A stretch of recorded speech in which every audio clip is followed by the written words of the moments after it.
നോക്കാൻ പോകുന്നത് എങ്ങനെയാണ് എളുപ്പത്തിൽ SQL കമാൻഡുകൾ ക്വറീസ് നമുക്ക് ചെയ്യാം, SQL പ്രോഗ്രാം എങ്ങനെ ചെയ്യാം. അതിന് നമ്മൾ ആദ്യം ചെയ്യേണ്ടത് ജീനി സോഫ്റ്റ്വെയർ, നമ്മൾ C++നും HTML ഒക്കെ ഉപയോഗിക്കുന്ന ജീനി സോഫ്റ്റ്വെയർ ഓപ്പൺ ചെയ്യാം. എന്നിട്ട് നമുക്ക് ഉള്ള കമാൻഡുകൾ, ക്വറികൾ, ആദ്യം നമ്മുടെ ക്വറി എന്ന് പറയുന്നത് ക്രിയേറ്റ് ടേബിൾ കമാൻഡ് ആയിരിക്കും. ആ ക്രിയേറ്റ് ടേബിൾ കമാൻഡ് ആദ്യം ഇതിൽ ടൈപ്പ് ചെയ്യാം.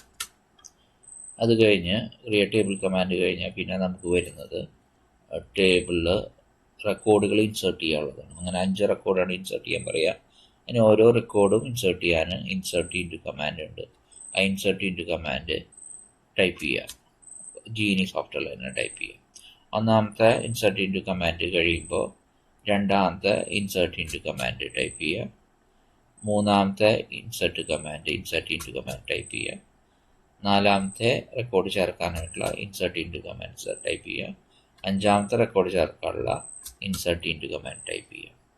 ഇതൊക്കെ ചെയ്തു കഴിഞ്ഞ ശേഷം നമുക്ക് അടുത്ത നമ്മളോട് ചോദിക്കുക അപ്ഡേറ്റിനുള്ള കമാൻഡാണ് ഉണ്ടാവുക.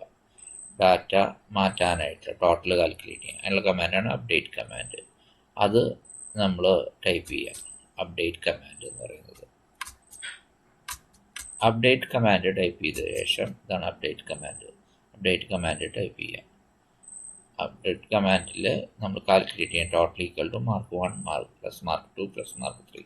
അത് കഴിഞ്ഞാൽ അടുത്തത് ഡിസ്പ്ലേ ചെയ്യാനുള്ള കമാൻഡാണ്. അതിനാണ് സെലക്ട് സ്റ്റാർ എന്ന് പറഞ്ഞ കമാൻഡ്. അത് ടൈപ്പ് ചെയ്യുക. പിന്നെ അവസാനത്തെ കോമേഴ്സ് ബാച്ചിലെ കുട്ടികളുടെ ഡീറ്റെയിൽ കാണാനുള്ള കമാൻഡ് ടൈപ്പ് ചെയ്യുക. അങ്ങനെ എല്ലാ SQL ക്വറിയിൽ പെട്ടത് എല്ലാതും ടൈപ്പ് ചെയ്ത് വെക്കുക നമ്മുടെ ജീനി സോഫ്റ്റ്വെയറിൽ. ഇത് കഴിഞ്ഞിട്ട് എന്താ ചെയ്യുകയെന്ന് വെച്ച് കഴിഞ്ഞാൽ ഇതിനെ സേവ് ചെയ്ത് വെക്കുക. അതിൽ സേവ് ഫയൽ എടുക്കുക, അതിൽ സേവ് അല്ലെങ്കിൽ സേവ് ആസ് എടുക്കുക. എന്നിട്ട് ആ ടേബിളിൻ്റെ പേരിൽ തന്നെ കൊടുക്കുക. ടേബിളിൻ്റെ പേര് സ്റ്റുഡൻറ്റ് എന്ന് പറയുന്നത് കൊടുക്കുക. ഡെസ്ക്ടോപ്പ് സെലക്ട് ചെയ്യുക, സേവ് എന്ന് പറഞ്ഞ് കൊടുക്കുക. ഇതാണ് ഒന്നാമത്തെ സ്റ്റെപ്പ്. ഒന്നാമത്തെ സ്റ്റെപ്പ് കഴിഞ്ഞാൽ നമുക്കിനി രണ്ടാമത്തെ സ്റ്റെപ്പിലോട്ട്